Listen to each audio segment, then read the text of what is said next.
Hi everyone, and welcome to episode 354 of the Mighty Whites podcast. I'm Jack, as always joined by KC. Yo. How's things, mate? Yeah, not bad. You? Yeah, all good. It's slightly less rushed than normal. Still fairly rushed because I've got to work after this, but instead of having 10 minutes, I've got like 45. Oh, Makes it it a was a bit bonus. makes it a bit easier. Right, do you want to talk about the football first, or do we need to get that useless fuck out of the way? I mean, it's a bit harsh to talk about Lucas Mecha that way, but sure, let's go into it. Fair. So Thomas Bramall, here we are again. Well, here we are again. It's always such a pleasure.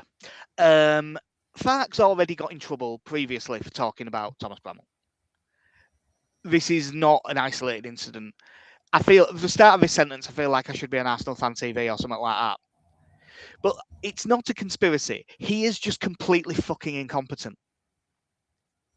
Yeah, I mean, I can't say I've seen him or paid much attention to any non-Leeds games, but the Leeds games I have seen, he has been, at best, very poor. Yeah, it's just, there was several games last season that we got fucked over in purely because of this one referee. And then we're coming to the Premier League, the same thing happens. It's no wonder Leeds fans are getting a complex. Because, like, Sunderland, blatant penalty, not given. Man City is the game before that, blatant penalty for handball, late in the game, not given. Now, I am aware that everyone will go, swings and roundabouts and things like that. And that is true. But we're in a run-in that's, the potential to get us relegated at the end of it if things don't go our way. No points against Man City, no points against Sunderland, 1 point against Palace. And it is very, very arguable that if refereeing had been applied properly, we would have 7 points instead of 1. It's arguable we'd have got a point against Man City because it was a late penalty. Now, admittedly, we might have fucking missed it like we did against Palace. I think if we go 1-0 up against Sunderland in that awful game, I think we win. Yeah, I reckon it's probably fair to say that if we'd have been given those 2 penalties, we'd have scored 1 of them, probably. Yeah. So at the very least, you're getting something. I am baffled. We'll just get into it. The first yellow that Goodmanson gets is absolutely a yellow card. He gets done. He cynically pulls him back. No worries. But the second one is never a booking in a million fucking years. Now, it's not just that Bramall clearly forgot he'd booked him already because he had to be told by the Palace players that he had to send him off. It's the reason that he booked him that makes me... Because obviously he hasn't given an interview or something, but I know exactly why he booked him. He should have played advantage. Palace played a good ball out to the right-hand side that he had fucking 30 yards to run into. It was a clear advantage, and he didn't give it. And he panicked and thought, I better book him, and then it doesn't look like I've made a mistake. And in doing so, he made an even bigger mistake. And that is just someone who is so in their own head instead of just managing the game. That's someone who is an incompetent referee who shouldn't be doing his job. That is fucking up in order to chase after a fuck up you made previously and making things worse is what people who are bad at their job do. We've all worked with them in whatever work of life you're in. People who do things like that. I think sort of compounding that as well is it did feel like he was trying to make up for not doing anything with the coming together of Biol and Sarr. Yeah. What was that 2 minutes earlier where... When he correctly didn't give a second yellow card. Yeah. But the kickoff, I think, did get in his head. Because, I mean, Sarr ran into Biol. He bumped his lip on his shoulder. Whoa, that man needed medical attention. Have you ever gone to Kishal Assop back at head and she's moved her head back at the same time? That's basically what happened. You know what that doesn't need? 5 fucking paramedics. I mean, don't get me wrong, it bust his lip open. It'll hurt. But, come on, they're acting... Because I have seen this unironically described by Palace fans as the referee missing Biol throwing an elbow and hitting Sarr in the face. Which just not Oh, I see it differently. Just didn't happen. I know we're in this post-truth era now where you can just say whatever you want and it doesn't matter anymore what the truth is. No, it didn't happen. I've seen it not happen from several different angles. But I think you're right that the kickoff, Glasner going mental, all of that stuff, and that resulted in Fark going mental. They both got booked, all the players being at each other. I think he thought that he'd got that wrong when he hadn't, and then that gets in his head. I've got to reassert control here. Yeah.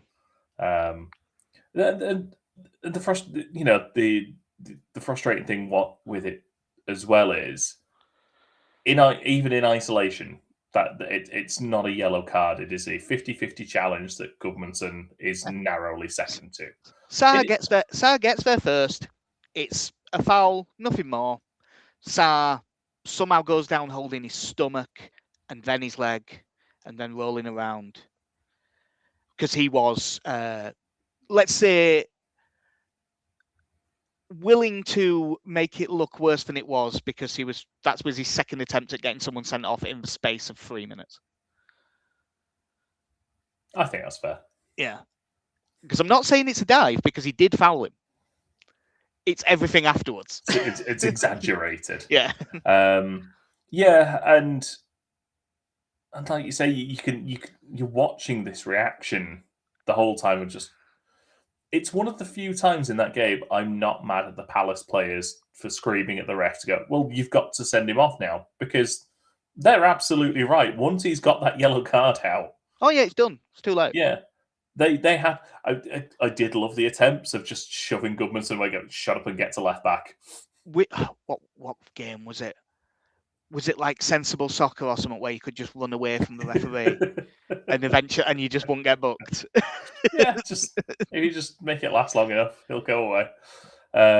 Yeah, the hopefulness of that was quite funny.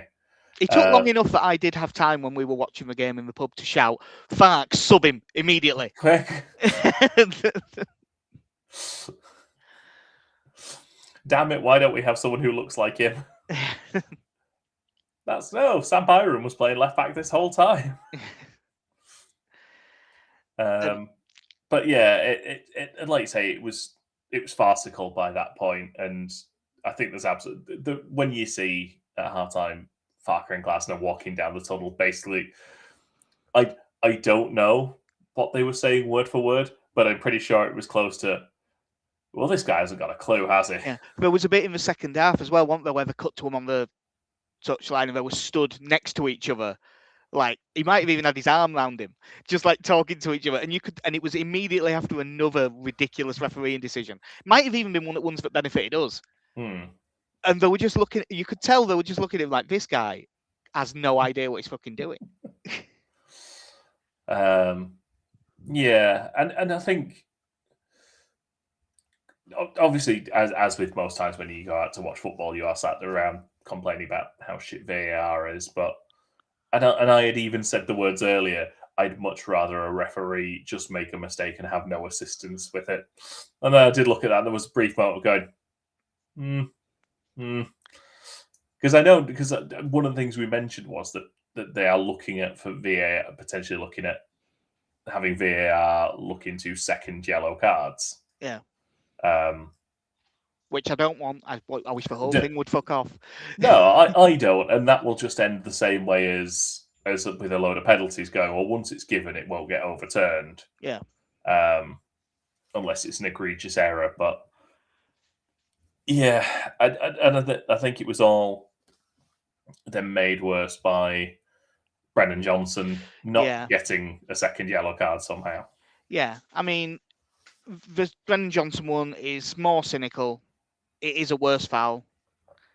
I am absolutely fine with Brennan Johnson not getting a second yellow card, so long as he hasn't already set the benchmark with what he's done with Goodmanson. If both of them stay on the pitch and get like, right, watch your son, you're already on a yellow and I would have been fine with it. But once you have sent Goodmanson off, you have absolutely no choice but to send Brennan Johnson off for this.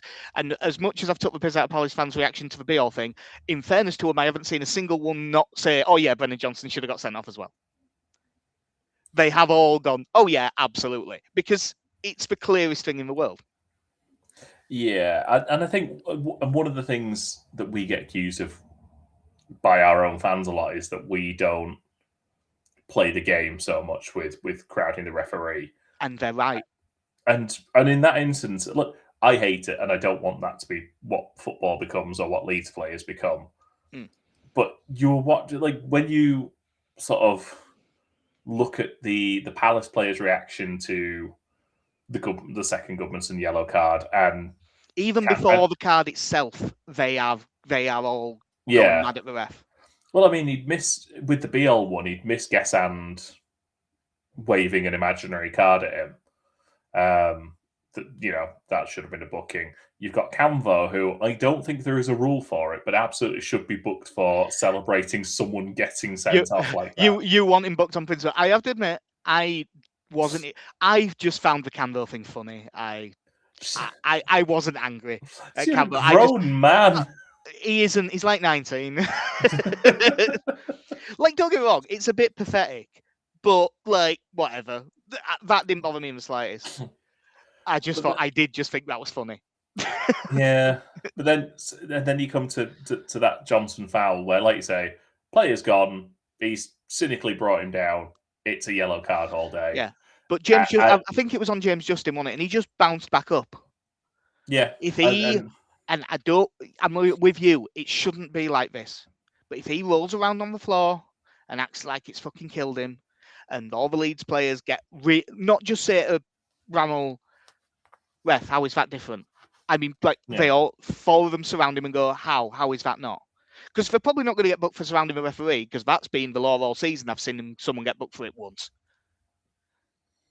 Like, if they have a go, I bet he gets sent off. And like, he was lucky not to get booked early on, Brennan Johnson. He'd had a foul that was pretty much definitely a yellow card before he got booked. But I was okay with him letting that one go, because he let Strauch off with one early on, where he probably could have booked him. So I was like, all right, consistent, fair refereeing. If you keep that going and you are, no one gets annoyed. It is just, I mean, after the Sunderland game, the VAR got stood down, didn't they, and weren't officiating the following weekend because they'd got the rules of the game entirely wrong and fucked over Leeds. Well, I mean, it should happen again here. But the problem is, all he gets sent to then is he gets sent to a championship game to fuck someone else over. He's useless. Yeah, there is a part of me now that has wondered if there is if there's any need in us just going, right, who are the best referees in the world? Fucking get them here. It's been talked about before, hasn't it? Just like, let's just go buy some referees. It was always said, how much money does Pierluigi Collina want to just come ref the FA Cup final? Get him in, glare at some people, set them all straight. But yeah, it's I really do think that a lot of this comes down to VAR coming in. And I genuinely believe that all the top level referees have just got worse at their job because they're so used to relying on VAR.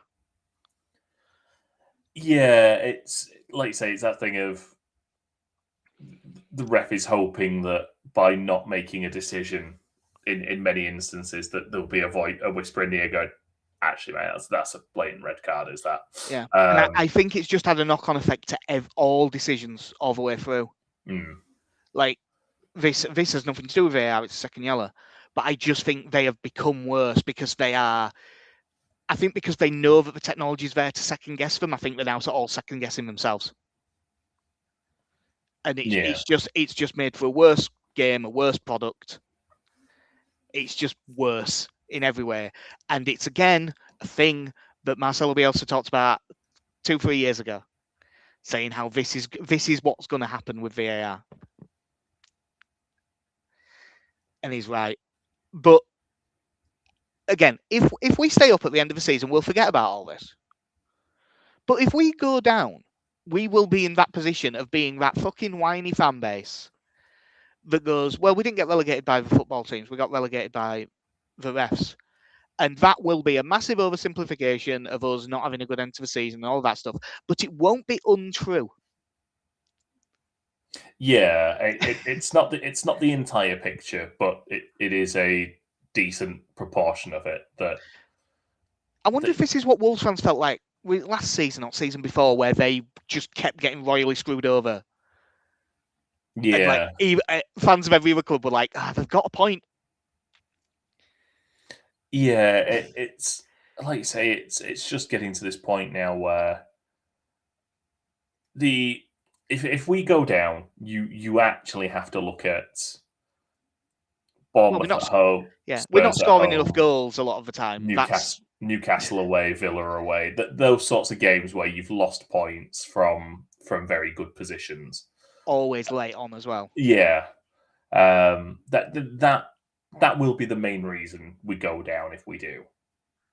But as you say, that the idea that you can sit there and listen to someone go, well, the reason that's not handball in the Man City game is because, he wasn't looking, he wasn't watching the ball. Like, well, no, his arm's out in front of him. Like, yeah. Will Hughes might not have been looking at the ball when he went for it, but his arm's up in the air. It's not in a natural position. Yeah, it was a volleyball block at the net.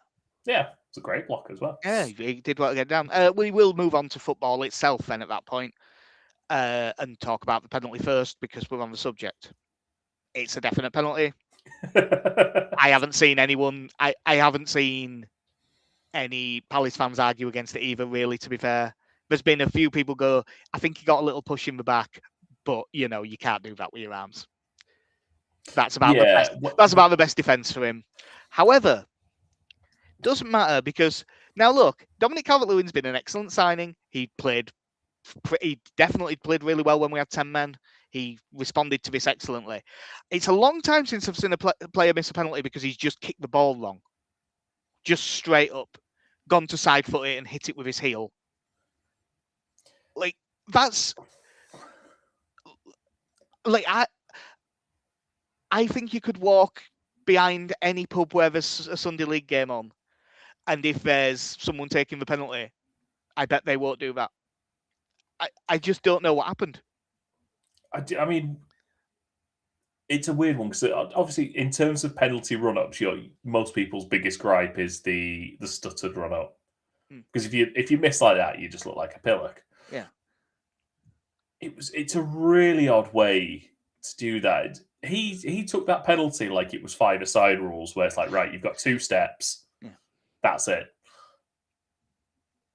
And he just... And I don't know whether he didn't get his angles right when he set himself up, but he just... It never looked comfortable. And, I'd say he just passes it... Very confidently passes it wide. Yeah, well, all it is if you imagine it's a foot, instead of striking it here, he struck it here. Yeah. But I've seen it happen loads of times with a moving ball. You've set this up yourself. Yeah, it's there. I like Calvert-Lewin and, provided he's fit, should stay in the team, all of that stuff. But I'm baffled as to how he's managed to do that as not just a professional footballer. This is an England international footballer who's a striker. I just can't see how... your goalkeeper shouldn't do that. Yeah. That's just... It was baffling. I was a bit surprised it was Calvert-Lewin. Yeah, we both said beforehand that this should be Metcher before he took the penalty. Yeah. Now I'm thinking it's put so much doubt into me. I'm starting to think it should be Strauch again. Yeah. But it is unfortunate that, and he's missed one in the FA Cup, that the one player that we did actually trust on penalties is never going to be in the team. Alex Cairns. Yeah, because Peru is like just about the only trustworthy penalty taker we've had in a while, isn't he? Yeah. There is part of me, do you just trust Anton Stack to smack it really hard, or is it too close? he in theory must be a decent penalty taker. It is just ball striking with no other factors. Like, he should be good at it. Maybe he just can't score within 18 yards. And he doesn't seem like someone who would struggle for nerves. And to stereotype, he's German. That always helps. Yeah. With penalties. I mean, if you can look at that Villa free kick situation and think, yeah, I'm just going to put this in the top corner, like, at that point, I think you should be okay with a penalty. Yeah. But we missed it, and it was the massive missed opportunity. I mean, we were better side 11v11, but we didn't create loads of chances before the penalty. That Aronson one, where he got in behind and sort of dragged it wide left-footed, was probably the best one. But first half, you go in 0-0, you're really disappointed because you missed a penalty, and you know how difficult the second half's going to be with 10 men. The half-time changes, neither of us were big fans of at the time. Bogle and Gruev for Aronson and Metcher. 5-3-1. Very defensive. And it's definitely more... I mean, I was more okay with it than you, I think. You wanted us to keep two up top and be, even if you're defensive, have an out ball. Yeah. And we did miss an out ball. We barely were able to get going. But to give Fark a lot of credit, they didn't have any shots on target against 10 men. I mean, I think the bizarre thing was I understand them coming back out with that team. That's absolutely fine. Once you'd seen we'd gone to one up top, sticking with a back three. Yeah, and they stayed negative for a while, didn't they? Well, because there was the point where Mateta's coming on, you're like, oh, this will be a centre back on, go to swap. Nope, straight swap. I've just looked. Wharton for Hughes, Mateta for Strand Larsen was 60 minutes. Pino for Johnson is basically like for like. Kamada for Canvo was the attacking change, and that was the 80th minute. It was very Daniel Fark, to be honest. Yeah. You were looking at it just going, like, if you were a Palace fan looking at that game, I'd have been livid at just thought, like, we have nothing really to play for here in the league, and our home form's not great. Let's go for this. Because if we lose, well, we've lost a lot at home anyway. It's fine. But yeah, it's just this situation that they're in at the moment as well, where it's... I think a lot of it is that they're just floating through till the end of the season now and trying to figure out where they go from there. Yeah, because they know they're going to have a different coach. They're going to lose a centre forward. Yeah, there is a very good chance, despite how poor they've been and despite the poor result that they had in midweek, there's a very good chance they will be in Europe next year. Because, like, they should win the Conference League. Yeah. Who else is in it? Is it like them and it's usually Fiorentina? Yeah, Fiorentina was who first came to my head there. Fiorentina. Yeah, it's always Fiorentina. AZ Alkmaar and Mainz are probably the big ones. Shakhtar Donetsk. Yeah, if you're the Premier League team in that competition, you probably should win it. Or at least Rayo Vallecano as well. Yeah, but to be fair to him, like those halftime changes, Farker, he was at that point going for a point, got the point, and I thought Gruev did pretty well. You know, he's not pulling up any trees. He's not going to do anything out there, but he was a lot better than he'd been in a couple of previous games. Bogle was decent when he came on. Ali's in the comments saying Gruev was superb when he came on. Justin was a great outball for the first 10 minutes of the second half. I mean, like I like both those players. I think that they defended well, and in the end, it is like a good point. There was only one big moment of danger. Palace played a short 1-2 at a corner. Brennan Johnson, who, let's remember, shouldn't have been on the pitch at this point, put in a cross. First header from Lerma saved well, and Lerma gets there to head in the rebound. But Johnson was offside for when it got played back out to him. At first, it just looks like we got away with one, but when you watch it back, Leeds defended really well. Everyone steps up.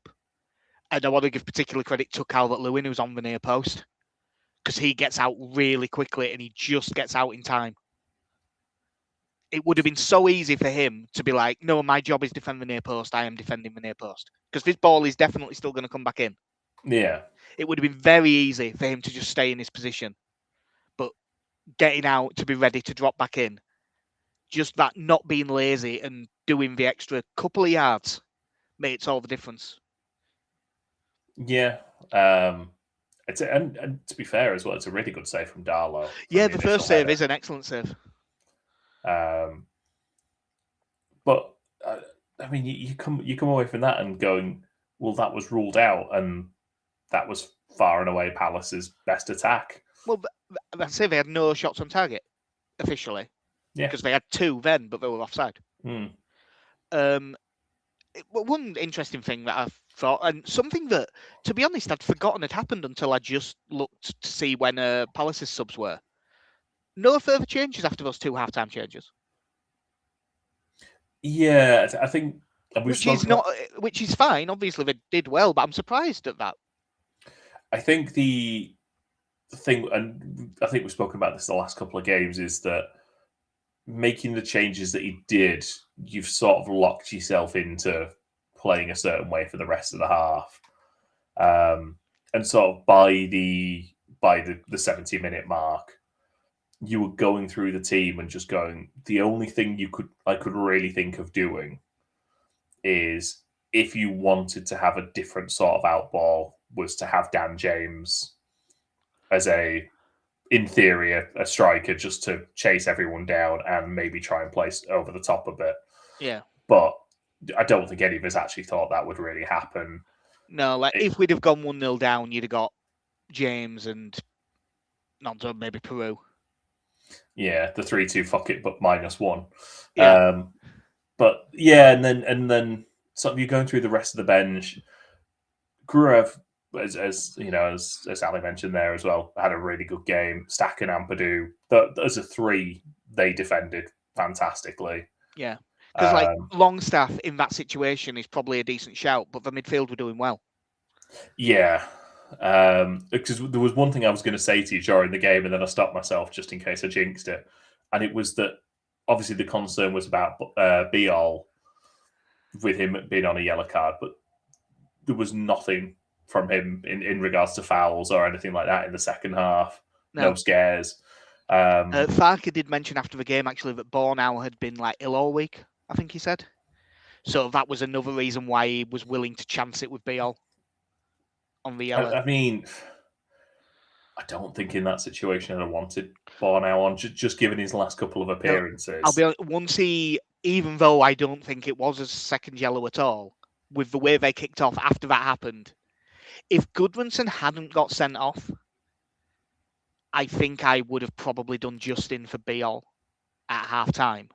And I think we could have got away with the slightly more attacking back three with Justin pushing up and get Bogle on at right wing back. But the reason would have been because I was worried the ref was going to send off Biol. It wasn't actually because he was playing badly.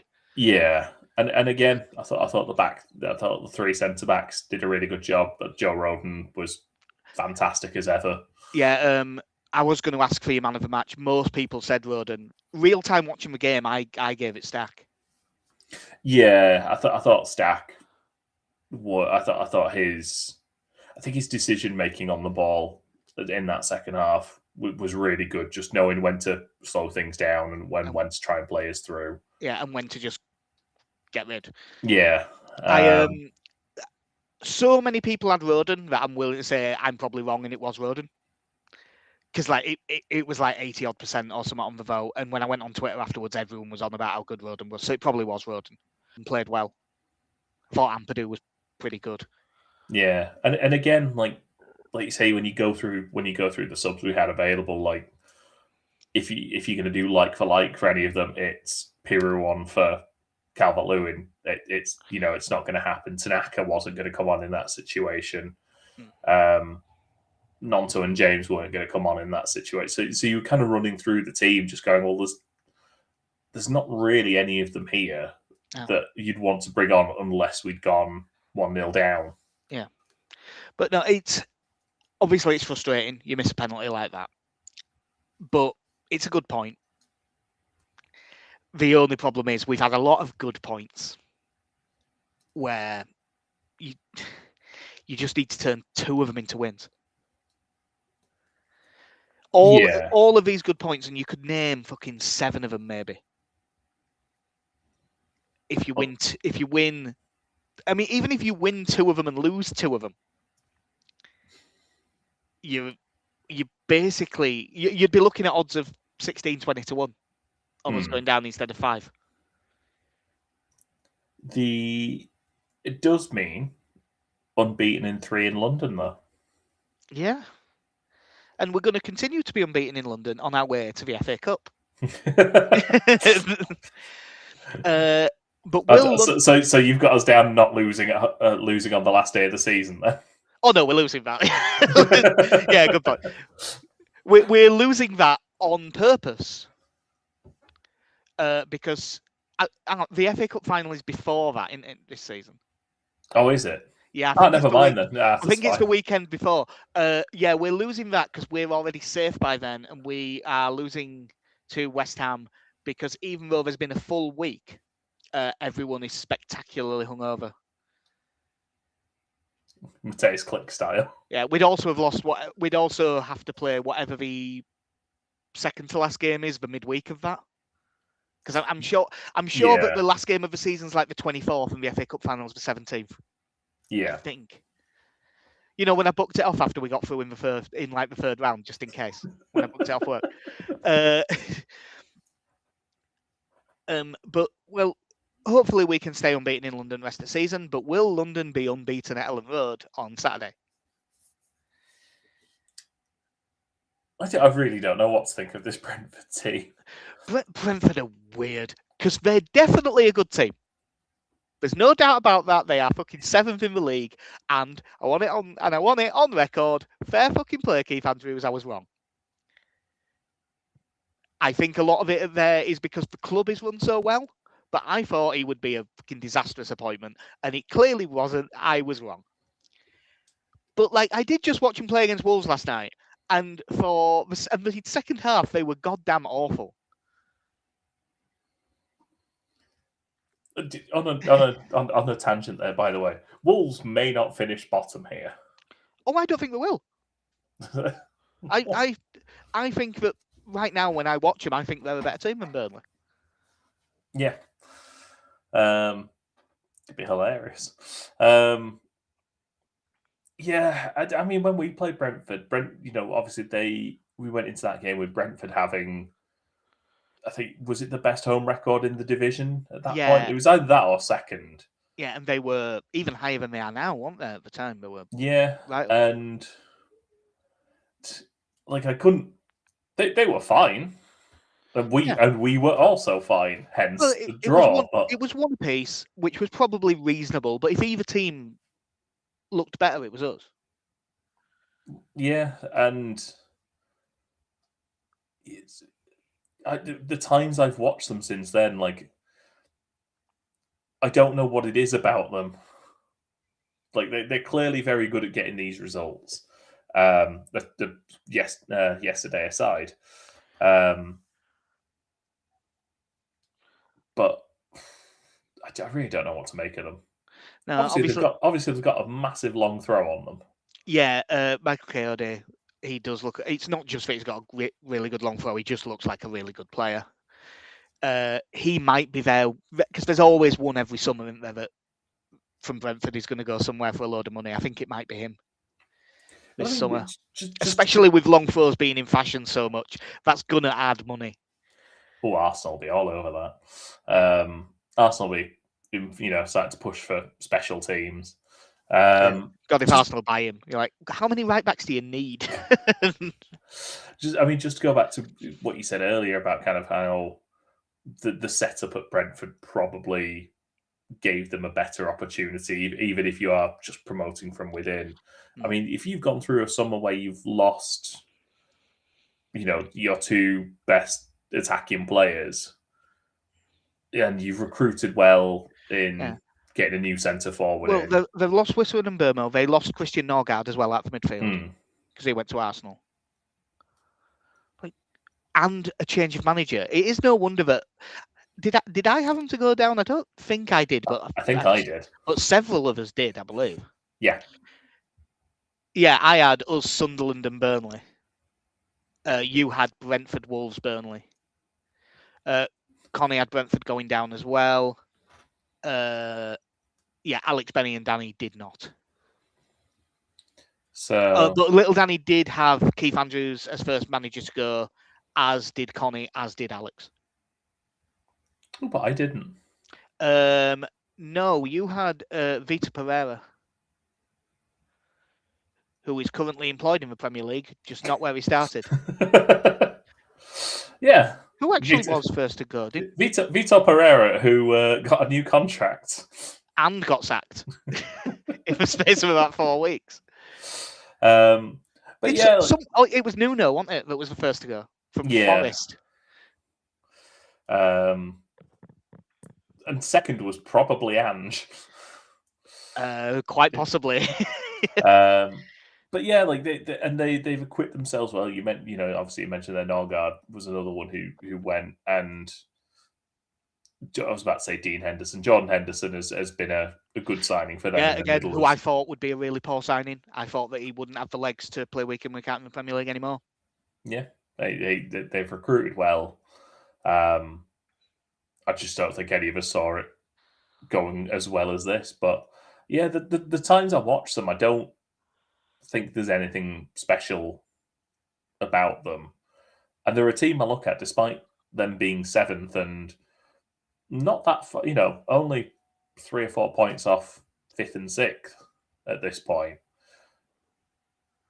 They are a team that I do think you could beat at Ellen Road. Yeah. I haven't looked at the prices yet, so I'm going to look now. But I would not be at all surprised if we're favourites with the bookies, because Leeds at home is always too short. Yep, Leeds are 29-20, Brentford are 13-8, so we are marginal favourites. Yeah.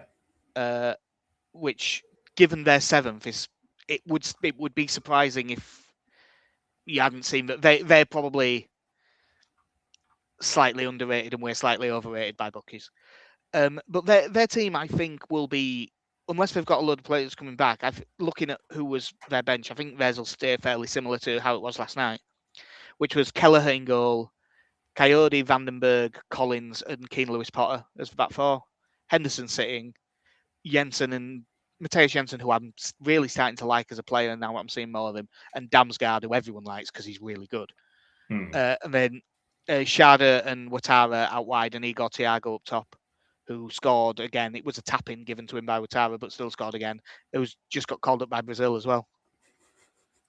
I do think this is a step up on what was it at the time, the Brentford and Brighton goalkeepers being selected for Spain. I think if we can now go into a World Cup where Brentford's centre forward is leading the line for Brazil, yeah, we've moved somewhere else in the world. Yeah, what in the Football Manager is going on? Yeah. But I mean, he's got like 19 Premier League goals by middle of March. Fair enough. Yeah, you can be from any country in the world. If you've got 19 Premier League goals in March, you're getting called up. Yeah, he's having a fantastic season. Yeah, I know there's a lot of penalties in there, but he's a really good leader. That was the one thing, and it might not happen this time. But one of our main takeaways from the away game was that he didn't do anything. Yeah, he'd had a quiet one. Yeah, but I'm just only changes that you could say. I mean, there's always a chat. They sometimes go to a back three, and I guess we're one of the ones that they might do it against because of how we play. In which case, they'd probably bring in Ethan Pinnock or Christopher Ayer to play there. Solid Premier League centre backs. Yeah, and you drop out probably one of Watara or Damsgaard and move stuff around. I can't really see anyone else. That Yarmolyuk could play midfield. I quite like him. And they've got, like, Reece Nelson came off the bench, but he didn't cover himself in glory and missed an absolute sitter. So I'd be surprised to see him come in. So, like, it's a solid team. The one thing with them is, even though they're not spectacular, there's not a player I've named there in their probable lineup that I don't think is a good player. Yeah. Keane Lewis-Potter is really a winger that's playing as sort of a fullback wing-back. So in theory, if you can get at him, you might be able to get some change out of him defensively. But he's pretty good. Like, he's learned that position well. I don't think he's in any way a liability. He's become their Stuart Dallas, I think, at times, because I think he plays fullback, can play as a winger, and can seemingly play centre mid as well. Oh yeah, if you dropped him into middle midfield, he'd be fine because he's quite physical. He's he's been a good player for them this sort of last 18 months. Yeah, because he was Hull, wasn't he? I think so. Yeah. Yeah, quite a good player. Obviously, we are way too early in the week to have any team news, just the way it's worked out with work and stuff. We did, although it didn't last due to the red card, we did get the 11 a lot closer to what we were wanting with stacking midfield to give that bit more progression. I think he'll keep that. Obviously, Goodmanson's suspended, but Justin left wing back, Bogle right wing back. Yeah, I think so. Do you think there'll be any other changes? Do you think maybe he won't play Metcha and Calvert-Lewin? I'd like him to stick with the two, especially at home, because again, we're getting to the point now where you're looking at the games we've got left, and between this Wolves and Burnley, those are probably your three. I know essentially that's half the games we've got at this point, but they are good chances to get 3 points. Yeah. And I think if you take it into account any sort of form, you do have to add Spurs away to that list because they've won 2 home games in about 18 months. Yeah. But I'd certainly think, especially going in, because we've got the international break after this as well, if you can go into that with a win, I think it puts everyone in quite a good mood. Yeah. Like I know you're not clear. I know we're not safe by any means if we win this one, but you go into that 2 weeks and just I think it leaves everyone with a fair bit of positivity. Yeah, it would be an absolutely massive weekend to get one. Main reasons being that on the Sunday, 2:15, Spurs Forest. Ooh. Like, it would be an enormous result because someone is dropping points. Yeah, sorry, I'm looking at that Villa West Ham game there and just thinking, 6 weeks ago, I'd have said, yeah, Villa will win that. I've watching Villa these last few weeks. I'm not at all confident. I know which team has looked like a better side in the last like 4 weeks, and in Villa. Yeah, but with Forest playing Spurs, if we were to win, you end up we could jump to. We've already got 2 points on Spurs and 3 points on Forest, like 5 or 6 points clear. Like, regardless of what happens anywhere else, if we win, because they're either drawing and it's 5, or it's 5 clear of Forest, or it's 5 clear of Spurs, or it's 6 clear of Forest. And the other this side would be it. It's not must win, but it's such a huge one. I think if we win it, there's a very good chance it's the game that we look back on as that's when. Well, I mean, I imagine if you're a West Ham fan as well and you're looking at that Spurs Forest game thinking, if we get a win here, we're out the bottom 3. Yeah. And then what it does to either one of those teams. Obviously, Spurs, I imagine Igor Tudor's got himself a bit of a stay of execution with a point that they absolutely deserved from Liverpool. Yeah. I mean, I watched that game and I spent the entire second half going, well, Spurs are going to score here because Liverpool are playing shite. Yeah. And lo and behold. Yeah. If Forest dropped into the bottom 3, there's every chance they end up with a new manager. But yeah, as you say, if I'd pay good money for Villa to win this, to just roll back the clock 2 months and just go, no, we're not gonna play well, but we're gonna win it 2-0. But yeah, like I say, I think if you're Spurs, especially if you drop into that bottom three all of a sudden, I know there's every chance that they can end up getting a motivator in who might lift them. But like I said, they haven't played well consistently since September, and even then, that wasn't Well, that it's great. it's sort of a They started the first 5 games of the season. They were decent, and then I think it's been all downhill since then. yeah. I was just getting the document up for the predictions and realised, oh, you had a 1-1 draw, Casey, so you're the only one that got any points. Because everyone else had lose or win. I will have to tweet out the predictions because obviously we're early in the week and I haven't had them off people yet, but we can do ours. I don't think in this situation my heart can take going for a win, so I'm going 2-2. I very nearly went for us to lose like 3-0 just because preparing myself for what feels inevitable to a pessimist like me. I think we do it. I'm going to say a 2-0 win. Say I'll get the ones off everyone else slightly later in the week, but we really can take a giant step towards staying up if we win this. It is that thing that I was on about before with the odds. Like you will see us jump from 5-6 to 1 to 16-20 to 1 if we win this. Yeah. Because if you're 5 points clear with 7 games left, and they do a lot of playing each other, it would become a really the sort of position that only Leeds could get relegated from is what it would. But that's all a big if. Just hopefully we can win. I might have to have a substantial bet on Brentford or draw to try and jinx it. The other games that affect us are all Sunday, aren't they? Yeah, look. Yeah, West Ham, Spurs, Forest. Yeah. I'm not even mentioning Burnley now.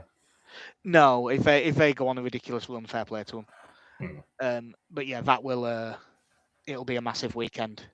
I've just seen a message off Ali. He's got us to win 2-1, so hopefully he's right. But I think that will do it. I didn't watch any of it. The 21s won last night, 1-0 against Spurs, which is a good result. Chadwick again, who does look a decent little player. I'd say the 21s should be more interesting next year because it sounds like they're bringing a lot of players in. Daryl Ombang's gone out, hasn't he? He's gone to Facum, hasn't he? Yeah, the protest club. Yeah, protesting scum, but still scum. Yeah, we just care less. Yeah. We have sent a couple of we sent not even ever signed him. Can you remember when we nicked those 2 kids off Carlisle? One of them went there, and I can't remember his name. The winger one, because it was Liam McCallan was the other one. Yeah, and he ended up playing ever so slightly, but the other one I can't remember. But that will do us for episode 354. Unless something weird happens, we won't be back until next week. But hopefully by that point we are in a much stronger position and we can all calm down a little bit. Something tells me we won't be calm at all. I've been Jack, see you. Casey, have a good one. Fuck you, Thomas Bramall.